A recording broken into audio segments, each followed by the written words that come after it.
Nearly 30 years after Tupac Shakur's murder, the man accused of orchestrating it sits behind bars. But what has Keith D experienced in jail? Violent fights, health battles, shocking confessions, and desperate pleas for freedom.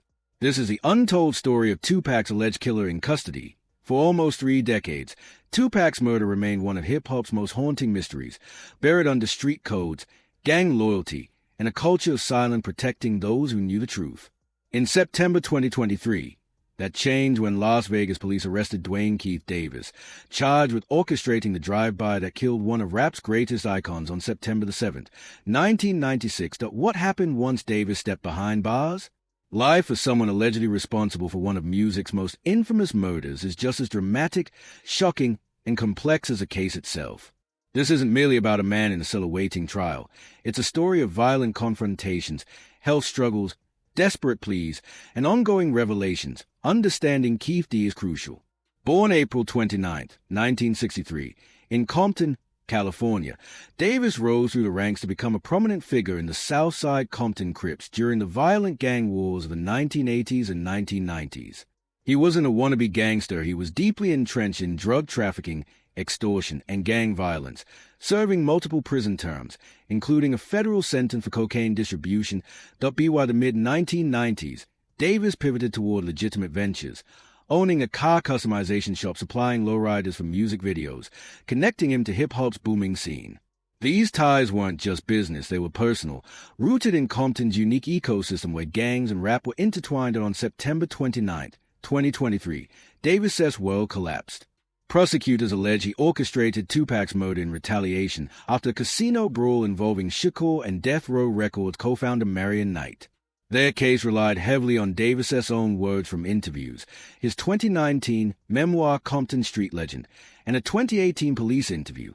In these, Davis claimed he was in the white Cadillac from which the shots were fired, but denied being the shooter, implicating his nephew Orlando Anderson.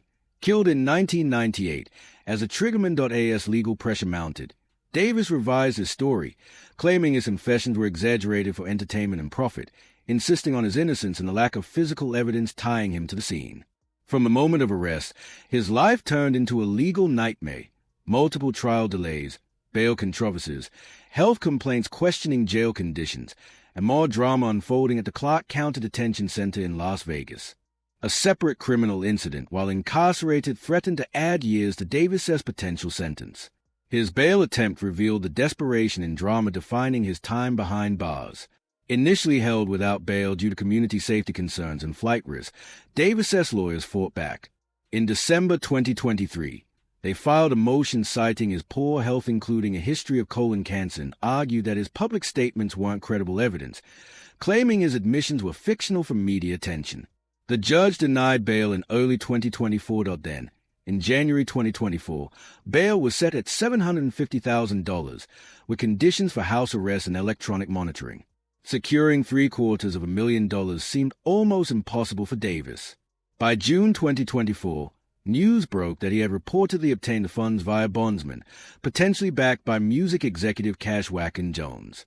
Prosecutors immediately challenged the source, alleging it could involve illicit activities or bribes linked to Davis' gang ties. A recorded jail phone call between Davis and Jones discussing potential media deals fueled suspicions of profiting from the crime. On June 25, 2024, a judge denied release, citing insufficient proof of legitimate funds and concerns about witness intimidation. Another bid in August 2024 was rejected, with a judge noting that a 15-year delay in arrest didn't eliminate risks. Davis remained trapped behind bars, watching his freedom slip away. Bail wasn't his only issue. By late 2025, at age 62, he remained in custody while his defense team argued for house arrest due to age and deteriorating health. The murder trial, originally scheduled for June 2024, has been postponed multiple times and is now set for February 2026, reflecting the case's complexity. Inside Clark County Detention Center, Davis faced unforeseen turns, including a violent altercation that would dramatically alter his legal situation. On December 23, 2024, just 2 days before Christmas, Davis experienced a nightmare, adding new criminal charges and a separate trial. In a common day room, where privileged inmates can gather, watch TV, or read, Davis had just returned from a professional legal visit with attorney Tony Abbott-Angelo. He was being escorted by a single corrections officer and walked with a cane due to mobility issues from colon cancer remission. A 53-year-old inmate, held on unrelated murder charges, was shirtless and reading in a corner. In 30 seconds, everything changed. The man abruptly stood, swinging toward Davis's head. Davis dropped his cane, raised his arms defensively, then countered with 2 punches to the torso and applied a headlock, pulling the inmate off balance. They grappled, exchanging 4 to 6 upper body blows, stumbling 10 feet across the room. The fight ended in a rolling clinch, with the inmate landing a knee to Davis's side while Davis maintained a headlock. The corrections officer deployed a 1-second burst of pepper spray at point-blank range, finally separating them. Backup arrived within 15 seconds, and both men were handcuffed and medically cleared. Thankfully, no stitches were needed, just minor bruises and scratches. But this is where competing narratives emerge, making the story a fascinating study in perspective and the criminal justice system. Immediately after separation, Davis told the officer, "He came at me first. I was just standing my ground. My parents taught me to protect myself." The inmate, however, claimed Davis had mumbled threats earlier, according to an incident report. Prosecutors later alleged Davis issued a pre-fight challenge via a nod or gesture captured on audio. This detail is crucial, as it speaks to the legal question of who initiated the confrontation and whether Davis's response was self-defense or an escalation. Both men were isolated in administrative segregation for 72 hours solitary confinement, locked in a cell for 23 hours a day with minimal contact. Davis received a minor disciplinary write-up resulting in 10 days of lost privileges, while the other inmate faced a similar sanction. Jail medical staff noted Davis's elevated blood pressure at 160/95, but found no cancer flare-up. Authorities weren't done. On January 26, 2025, Davis was formally indicted by a grand jury on 2 Category B felonies, battery by a prisoner, carrying 1 to 20 years, and issuing challenges to fight in jail, which adds up to 1 year. Bail was set at $50,000, added to his existing $750,000 motor bond. The other inmate faced identical charges but pleaded to a misdemeanor in February 2025, receiving time served. Davis's attorney, Tony Abbott Angelo, immediately went on the offensive. On February 5th, he filed for dismissal, citing clerical errors with dual dates listed, December 23, 2024 and January 24, 2025, and invoked self-defense under Nevada's Stand Your Ground law.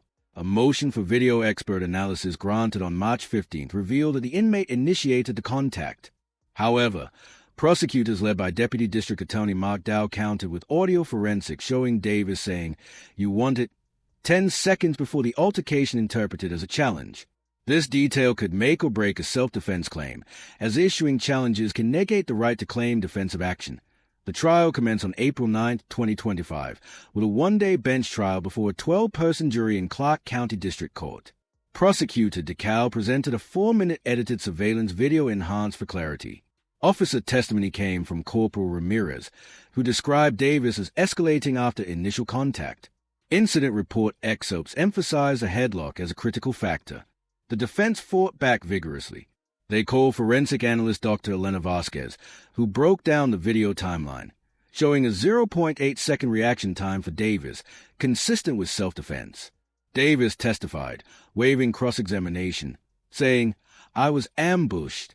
He swung wild. "I protected myself. Ain't no gangster move, just survival in here." The defense also presented 2 former Clark County Detention Center inmates who vouched for Davis's non-aggressive behavior in the pod. After 90 minutes of deliberation from 11:45 a.m. to 1:15 p.m., the jury returned a unanimous guilty verdict on both counts.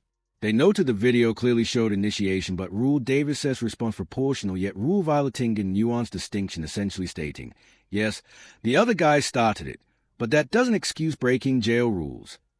Legal drama continued.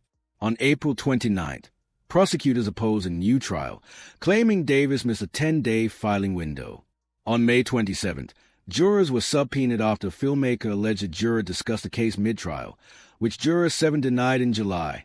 Sentencing was delayed twice, June 10th and August 5th, for health evaluations and motion resolutions. Finally, on September 2nd, 2025, in Department 30 before Judge Nadia Kroll, Davis was sentenced. Prosecutor DeCal sought 5 to 15 years, citing gang enhancement history and danger to staff. Defense attorney Abertangelo requested probation, highlighting Davis's age, 61, pre-incident record, and self-defense argument, supported by over 20 character letters. Judge Kroll sentenced Davis to 16 to 40 months for battery with a concurrent 12-month sentence for the challenge to fight charge, crediting 265 days served, reducing the minimum to roughly 7 months. No fines were imposed, but Davis must complete anger management courses. Judge Kroll stated, "This violated trust in a fragile environment, but your health and remorse mitigate. No more incidents." Davis responded, "It was wrong, but I was attacked. Won't happen again." Now, the most troubling aspect of Keith Diaz's incarceration is his health, a central issue raising profound questions about the treatment of elderly inmates with serious medical conditions in U.S. jails. This isn't just about one man's complaints. It reflects systemic issues affecting thousands of aging prisoners. Davis says major health challenges began long before his involvement in the Tupac case resurfaced. In 2014, Davis was diagnosed with colon cancer, one of the most serious and potentially deadly cancers. The condition required extensive surgery, removing portions of his large and small intestines. This fundamentally altered his digestive system and quality of life. The surgery successfully put his cancer into remission, and Davis manages health through regular oncologist visits and a carefully controlled diet. In interviews prior to his arrest, including his memoir Compton Street Legend, he discussed how the disease forced him to adopt healthier habits, avoid processed foods, and maintain regular checkups, details that later became central to his complaint about jail conditions. By September 2023, his cancer was in remission, but he required bi-monthly oncologist appointments and medications to monitor potential risks. His legal team argued that this pre-existing condition made him particularly vulnerable in confinement, and those concerns proved accurate. Initially held without bail, Davis's health became a focal point in court hearings. During a June 25, 2024 bail hearing, he publicly stated that his colon cancer had returned. He directly blamed the jail's food, describing it as heavily processed, high in sodium, and lacking fresh fruits or nutritious options, fake potatoes, fake milk, fake everything. Davis argued this diet was incompatible with his history as an ex-cancer patient, causing weight gain, obesity risk, and allegedly contributing to cancer resurgence. Medical experts, including those from MD Anderson Cancer Center, note that ultra-processed foods can indirectly increase cancer risk through inflammation and poor nutrition, lending credence to his claims. This wasn't just an inmate complaining. There's scientific literature linking diet and cancer recurrence. Yet food wasn't his only complaint. Davis says attorneys filed motions in December 2023 and throughout 2024, highlighting insufficient access to health care, arguing he was not receiving his. Davis required bi-monthly oncologist checkups, and his heart health had reportedly declined, forcing a return to medications he had previously managed without. The situation escalated. On May 5, 2024, court transcripts showed Davis underwent emergency surgery at a local hospital, followed by referral to his cancer specialist on May 8. Yet Davis claimed no follow-up occurred, no colonoscopy, no CT scans, no further treatment despite medical staff promises. He accused the jail of neglect, stating in court, "I'm in a life situation," flatlined twice but survived. Meanwhile, in the music world, rap legends were turning survival into fortune. Birdman Brian Christopher Williams rose from New Orleans' Third Ward, navigating hustles and shootouts before co-founding Cash Money Records. He built an empire, discovering Lil Wayne in 1993 and mentoring him like a son, turning street codes into corporate rules. Despite arrest, incarceration, and early losses, Birdman leveraged his grit into a music and business dynasty, donating millions to community programs. Back to Davis. Court cited funding concerns and flight risks over his medical needs.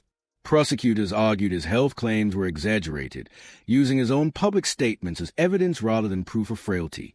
This case underscores the challenges aging inmates with chronic conditions face in U.S. jails.